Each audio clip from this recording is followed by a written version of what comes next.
Il est le premier à avoir rejoint le quart de l'équipe. 9 h du matin, la journée de Thomas Voeckler a commencé 2 heures plus tôt par un contrôle sanguin, la routine du coureur. Routine rythmée aujourd'hui par plusieurs obligations et un choix, un seul, celui de ne pas monter à vélo de toute la journée. Je vais rester me reposer puisque ça sera mon dernier jour de repos si tout va bien avant 3 semaines et demie. Donc je vais essayer de faire une petite sieste avant de partir dans la fin d'après-midi pour le briefing général de tous les coureurs du Tour. Sorti ou pas, le vélo siglé Voeckler passe malgré tout entre les mains du mécanicien. Chacun a une selle différente. Donc Thomas, lui, ça va être une selle flight avec du gel. Donc lui, il trouve ça très important. Ça dépend aussi des gabarits, quoi. Fin de matinée au Palais des Congrès, toute l'équipe se dirige vers le contrôle médical.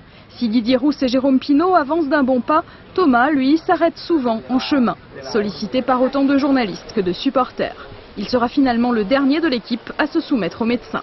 C'est plus une formalité quoi, parce que nous on est très suivis médicalement toute l'année. Là c'est surtout, c'est surtout pour les médias. Et en effet, les objectifs se délectent de l'exercice imposé. Voeckler d'un côté, Jan Ullrich pas très loin. Thomas est un familier de cette ambiance survoltée d'avant-tour. Là encore, les interviews se succèdent, y compris en anglais.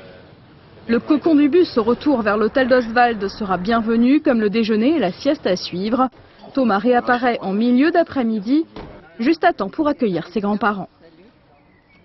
Ça va, ça va. C'est pas chaque année que ça partira de la région où il y a toute ma famille, donc on en profite, on voit un peu tout le monde. Des proches aux premières loges pour suivre la fin de journée de leur champion sur l'eau de Lille, cette fois.